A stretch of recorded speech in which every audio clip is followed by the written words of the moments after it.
Today on Rappler.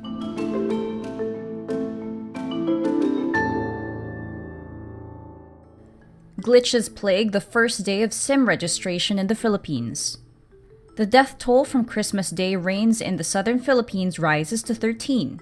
Weather-related flight cancellations and delays spoil holiday celebrations for travelers in the U.S. South Korea pardons former President Lee Myung-bak, who was convicted for corruption.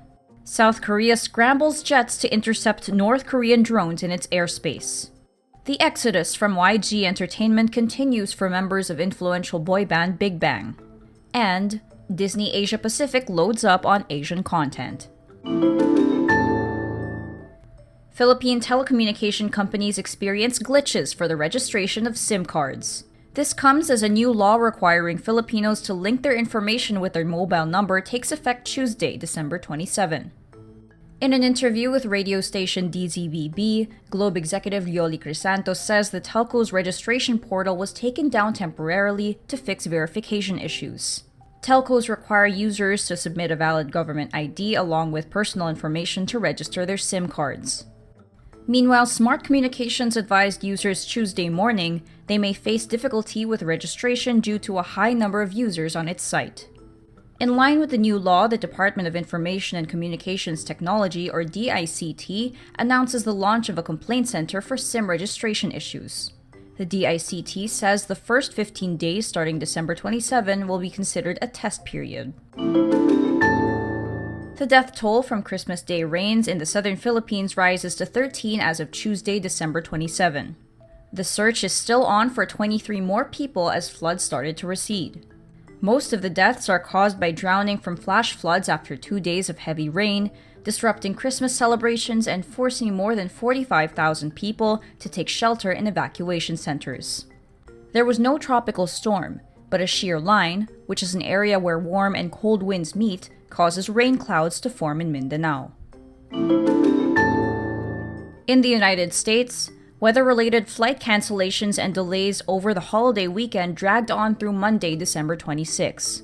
American carrier Southwest Airlines accounts for the bulk of the disruptions a day after Christmas. Flight tracking service FlightAware records more than 3,800 U.S. airline flights canceled on Monday, including 2,800 operated by Southwest.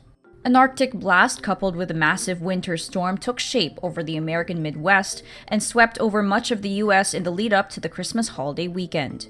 The resulting surge in cancellations and delays, coupled with long lines and missing luggage at airports, spoiled wintertime vacation plans for countless travelers.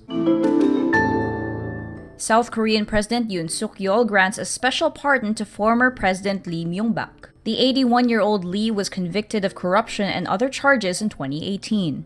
Lee has been suffering from poor health in recent years. In June, prosecutors suspended Lee's imprisonment upon his request, citing his deteriorating health. The pardon takes effect Wednesday, December 27, and will cancel Lee's remaining 15 years of jail.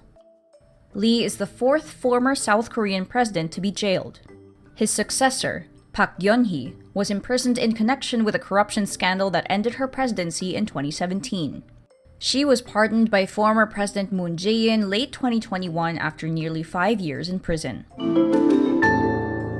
South Korea scrambles its fighter aircraft and fires warning shots on Monday, December 26, after North Korean drones violated its airspace. This comes after the South Korean military tracked drones crossing from North Korea over the military demarcation line between the two countries. South Korea's News One agency reports at least one drone came down farther and flew over Seoul in the latest intrusion. The military says it tried to shoot down the drones, but it was not clear if it was successful. South Korea's Transport Ministry earlier said flights departing from its Incheon and Gimpo airports were suspended for an hour following a request from the military. While scrambling to counter the drones, a South Korean light attack aircraft crashed shortly after departing base. Its 2 pilots escaped before the crash and are in the hospital. K-pop star Daesung of BIGBANG is officially leaving YG Entertainment after 16 years in the agency. In a report from Korean entertainment site Soompi, Daesung remains part of BIGBANG. Fellow BIGBANG member Taeyang signed with YG affiliate The Black Label after his contract with YG expired, but is still part of the group. Fellow member TOP also left the agency in February and remains part of BIGBANG. YG says negotiations for the contract renewal of fellow member G-Dragon are still underway. Meanwhile, Pentagon member Hongseok has been discharged early from mandatory military service. Pentagon's management Cube Entertainment says Hongseok has been receiving counseling due to symptoms of depression and panic disorder. Cube Entertainment adds the military decided it is not possible for Hongseok to continue military life.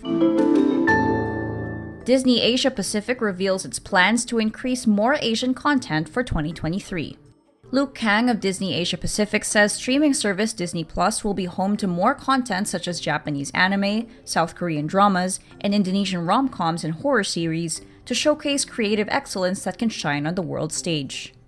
Some original titles from the Asia Pacific region that will be available on Disney Plus are Japanese anime series Murai in Love, Synduality, and Phoenix Eden 17. Hallyu lovers are also in for a treat as Disney Plus has a loaded lineup for 2023 that includes K-dramas, variety shows, and documentaries on K-pop idols, such as NCT 127's The Lost Boys, BTS Monuments Beyond the Star, and a solo documentary featuring BTS member J-Hope. And that's today's wrap. I'm Michelle Abad. Thank you for watching. Click the link below for the full story. Follow us on Rappler's YouTube, Facebook, Twitter, Instagram, and TikTok.